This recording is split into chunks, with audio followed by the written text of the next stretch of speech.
మీ అందరికీ తెలిసి ఉంటుంది, రాష్ట్ర వ్యాప్తంగా గుత్తి బస్ స్టాండ్లో ఒకసారి పెచ్చులుడి చాలా మంది గాయాల పాలు కూడా అయ్యారనమాట. ఎన్నోసార్లు మొర పెట్టుకున్నా కూడా వైసీపీ ప్రభుత్వం ఆ నిరంకుశ పాలనలో మా మొర వినలేదు.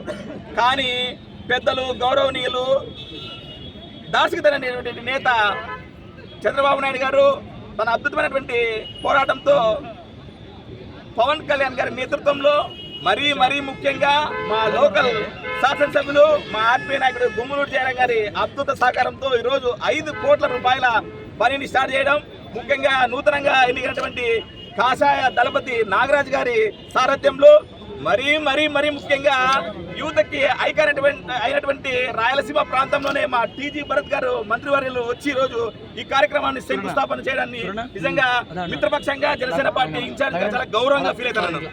ఏదేమైనా రాబోయే రోజుల్లో సుపరిపాలన అందిలంటే కూటమి ప్రభుత్వం ద్వారానే అవుతుందని చెప్పి గంటాబద్ధంగా చెప్తూ, ఏదేమైనా ప్రభుత్వం ఆశీర్వదించాలా, కల్లిపల్లి మాటలు నమ్మకండి, ఖచ్చితంగా అంటే ఒకటే గుర్తుపెట్టుకోండి.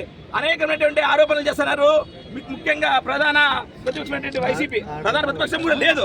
నిజంగా మీరు ఈ కల్తీ లడ్డు గురించి చూస్తే నిజంగా ఎంత హేయమైనటువంటి చర్య అంటే, ఘోరాది ఘోరము, అపవిత్రమైనటువంటి సిఫ్ట్ దర్యాప్తులో 210 పేజీలో ఏం చెప్పారు.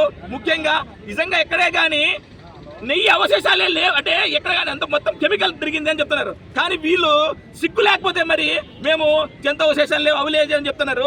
ఏదేమైనా మీ విజ్ఞతగా వదిలేస్తున్నాము. సేమ్ ఆ వెంకటేశ్వర స్వామి కలియుగ దైవం ఆయనే చూసుకుంటారని చెప్పి తెలుపుకుంటూ, ఏదేమైనా ఇంత పెద్ద కార్యక్రమాన్ని జయప్రదం చేసి వచ్చినటువంటి పసుపు దళపతులందరికీ మరొకసారి గౌరవ వందనాలు చెప్పుకుంటూ సెలవు. జై హింద్.